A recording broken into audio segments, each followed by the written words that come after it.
Mas nós estamos aqui e pedindo a Deus que nos ilumine, que nos abençoe.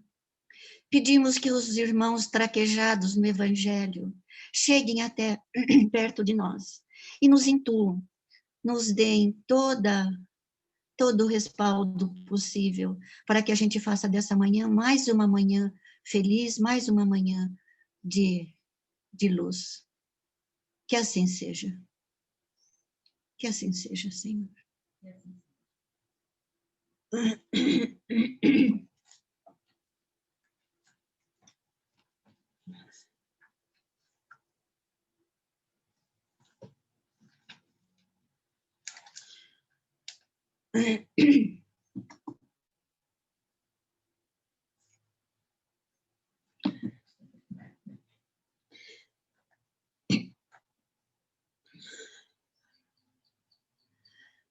Nós gostamos muito de falar sobre as bem-aventuranças.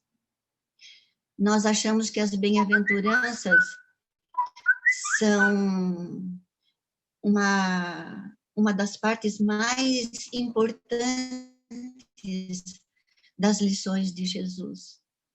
E nós escolhemos hoje uma bem-aventurança. Parece que o tema está, que quando eu estava escolhendo o tema, não imaginava que ia acontecer tanta coisa nesta manhã. Mas nós escolhemos o capítulo 8 do Evangelho segundo o Espiritismo. Bem-aventurados os que têm limpo o coração, porque verão a Deus. Ou bem-aventurados aqueles que têm puro o coração, porque verão a Deus. Meus irmãos, para que possamos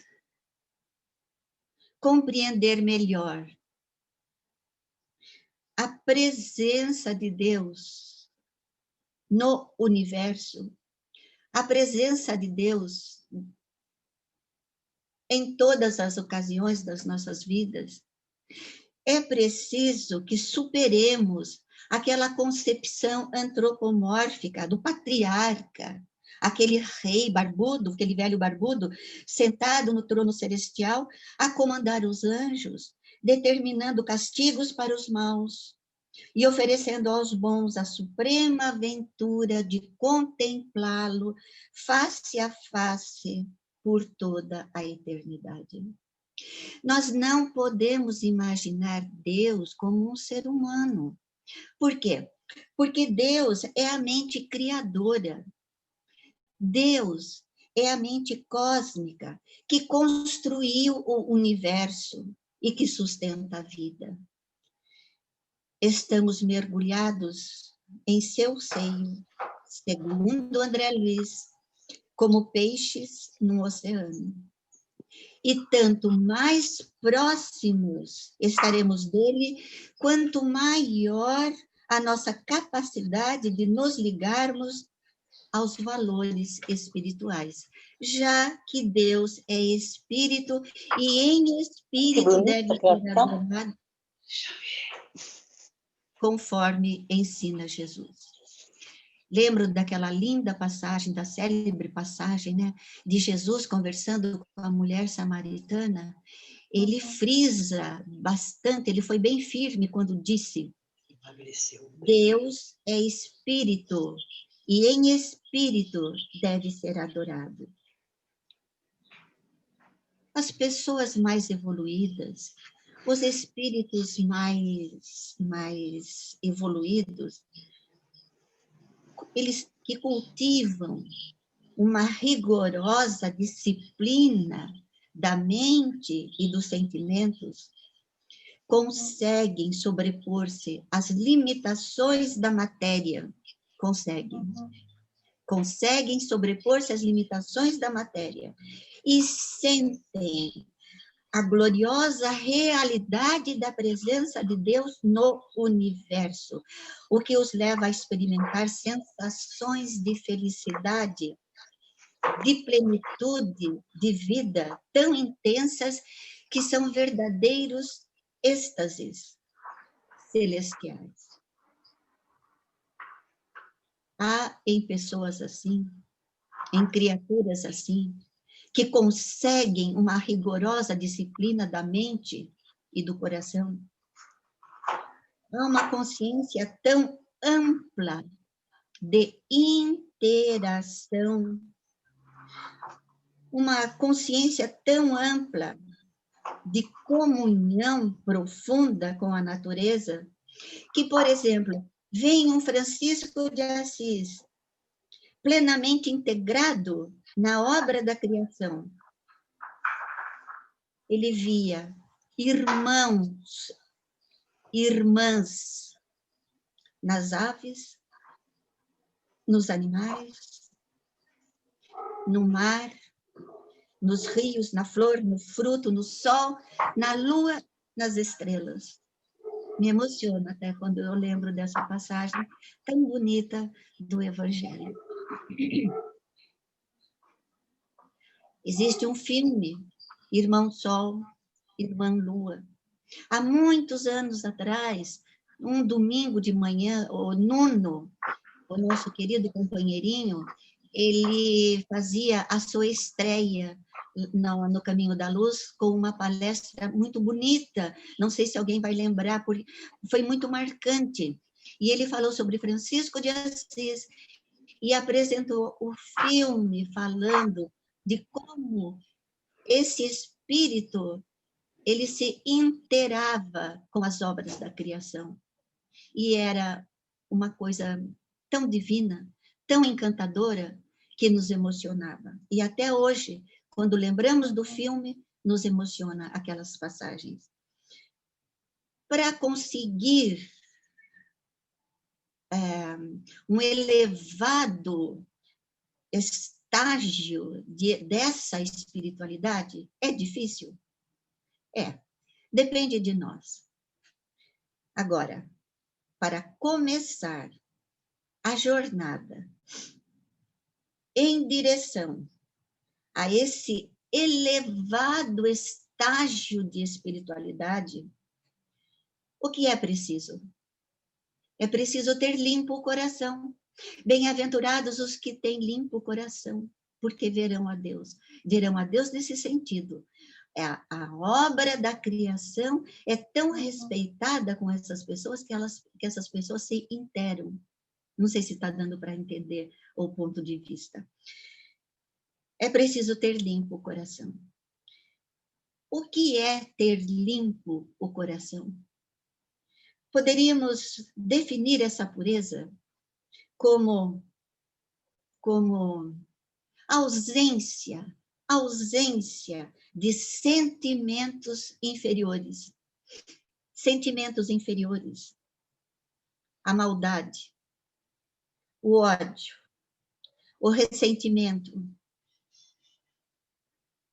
o orgulho, o egoísmo, e por aí vai. Se tivermos o coração limpo, nós estaremos sem esses sentimentos inferiores, sem ódio, sem raiva, sem rancor, sem mágoa. Há muitos anos atrás, bem lá no passado, muita gente tentava adquirir a pureza, o cultivo da religiosidade, entregando-se a mortificações do corpo. Então, era comum, no passado, as pessoas presenciar criaturas andando pelo pasto, se alimentando, andando como animais. Outros rolavam sobre arbustos espinhentos. Outros viviam em charcos infestados de serpentes. Monges de determinadas ordens passavam a existência em sombrios mosteiros, sem jamais pronunciarem uma única palavra. as cordas vocais perfeitas, mas não era permitido, a ordem não permitia que se pronunciasse alguma coisa.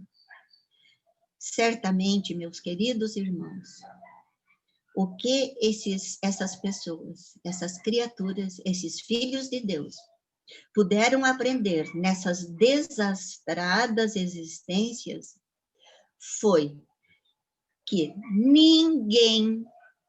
ninguém pode encontrar Deus aplicando agressividade contra si mesmo, fugindo do convívio social.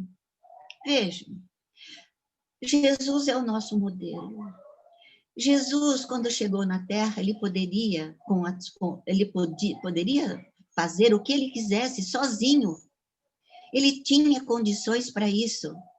No entanto, ele nos deu o exemplo da lei da sociedade, convidando 12 amigos, convidando 12 apóstolos, 12 discípulos, 12 companheiros, para que o acompanhassem na divulgação da Boa Nova, na divulgação do Evangelho, na divulgação das lições que ele trazia.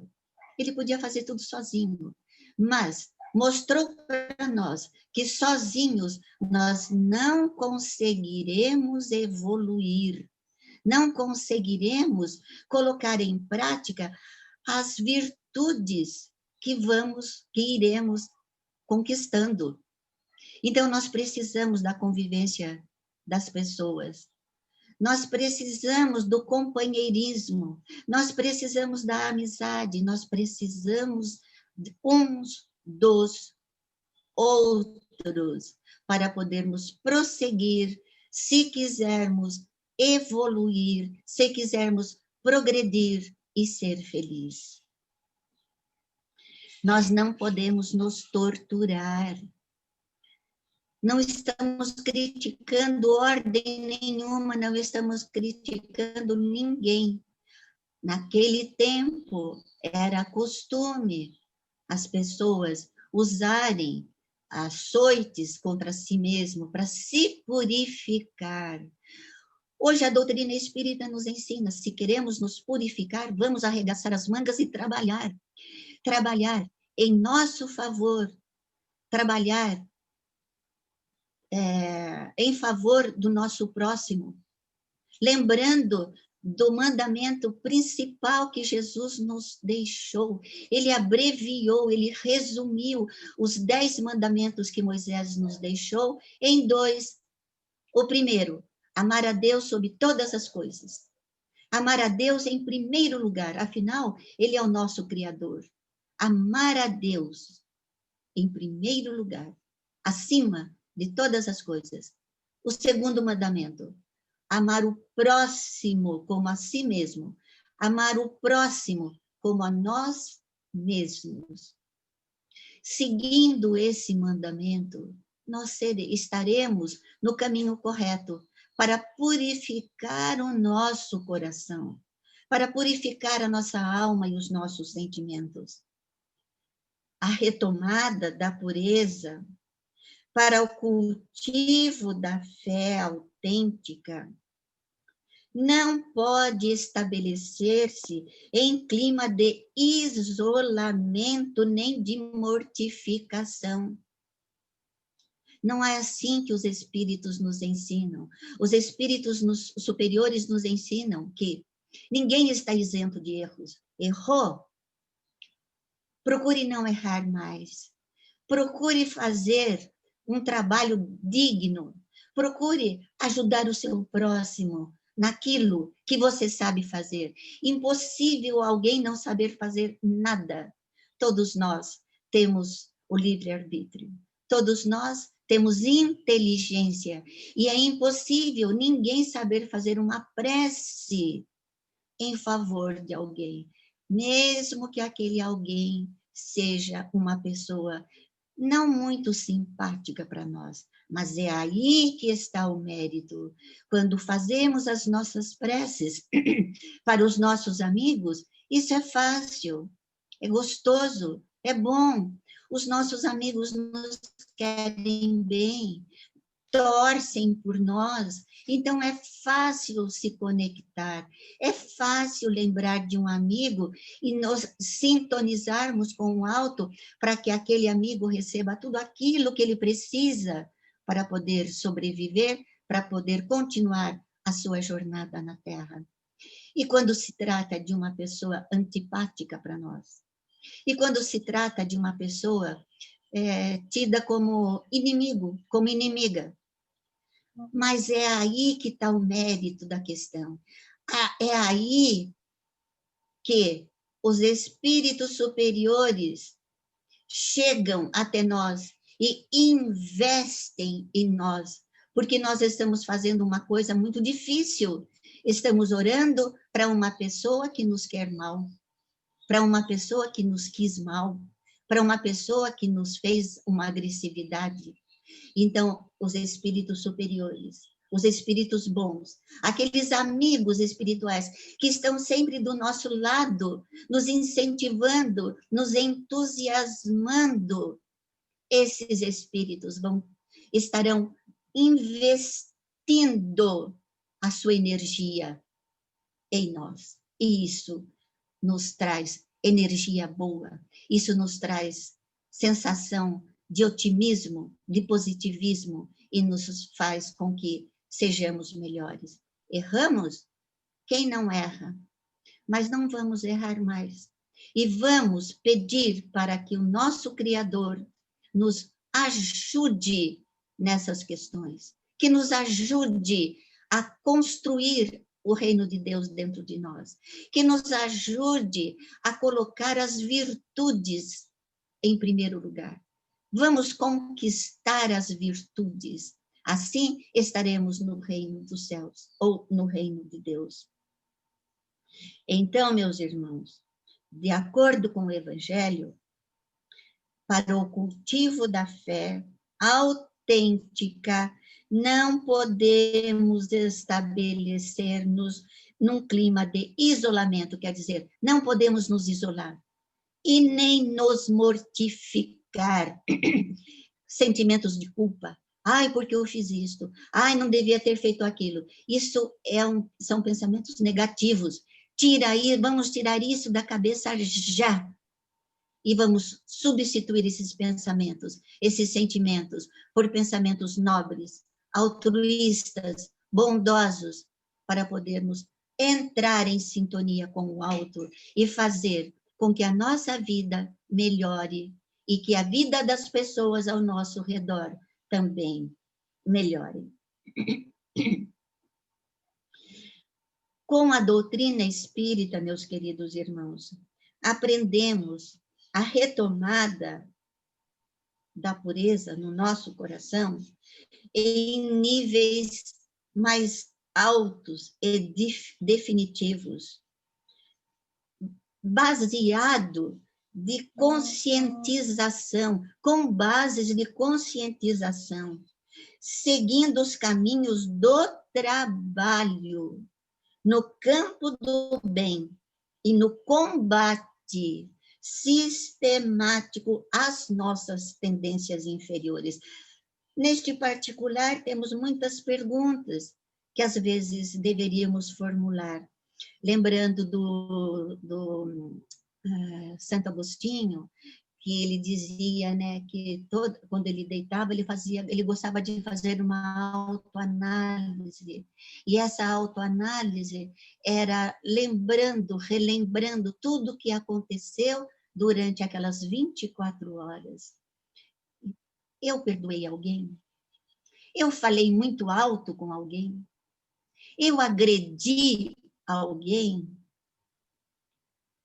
Quantas vezes eu perdoei os meus irmãos, os que me criticaram? O que temos feito para edificar o bem no mundo? São questões que, segundo Santo Agostinho, são questões primordiais para que a gente possa respondê-las com muita sinceridade, respondê-las com muito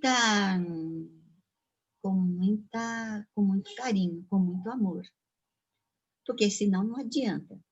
E aqui tem, eu peguei umas do livro do André Luiz, não lembro agora o nome. Então, aqui ele faz umas perguntas. Quais os recursos que estou mobilizando para combater a tristeza do meu irmão? São coisas que a gente não precisa colocar a mão no bolso, não precisa nem sair de casa. Nessa época que estamos vivendo, não precisamos nem sair praticamente. O pensamento faz tudo. Vejam, nós aprendemos que o pensamento é uma energia viva. O pensamento é um poder vivo. E se eu emito um pensamento de oração para uma pessoa, ela vai receber. Assim como se eu emitir um pensamento grotesco, um pensamento inferior, ela pode receber também, segundo a vigilância que ela tiver dentro de si. Mas nós podemos fazer perguntas para nós mesmos.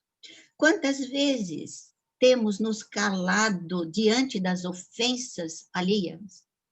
Porque, às vezes, o silêncio é uma prece, como nós estamos lembrando agora das placas que tem lá no nosso centro, no Caminho da Luz. O silêncio é uma prece. Às vezes, quando o nosso irmão, quando a outra pessoa está abalada, doente, ela pode nos ferir com palavras. E se formos revidar, estaremos no mesmo patamar, estaremos na mesma altura, estaremos iguais. Então, aqui ele pergunta, quantas vezes temos calado diante das ofensas dos outros? Quantas vezes temos disciplinado a língua, evitando a maledicência? Quantas vezes temos feito aos doentes, aos nossos irmãos doentes? Quantas vezes enviamos essas pessoas preces, pensamentos, vibrações de cura, de luz, de carinho, de amor? Hoje, nessa época que estamos vivendo, não podemos mais visitar os enfermos como antigamente fazíamos, um grupo. A Cris, acho que lembra bem disso, nós visitávamos vários doentes, e íamos, antes de ir para o centro, íamos aplicar passes nas pessoas acamadas, pessoas que não podiam ir no centro, pessoas hospitalizadas. Isso nos fazia muito bem. E as pessoas também se sentiam em paz, se sentiam bem. É uma forma tão bonita de comunhão, de interação com o outro. Hoje, com a epidemia que está acontecendo, não podemos fazer essas visitas, mas podemos usar a nossa maior ferramenta, que é o pensamento. O pensamento, os espíritos nos ensinam, não é um poder vivo, uma energia viva?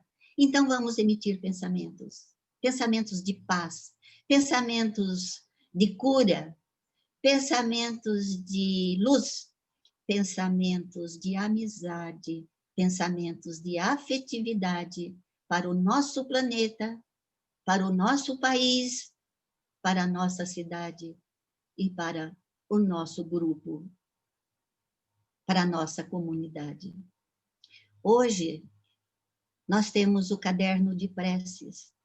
E nesse caderno de preces, nós podemos exercitar o nosso pensamento, o nosso magnetismo, exercitar a nossa vontade de colocar para fora tudo aquilo que precisamos colocar quando desejamos o bem para o outro. Então, a prece. A prece, ela é tão valorosa, ela é tão importante nas nossas vidas, que quando Jesus disse, bem-aventurados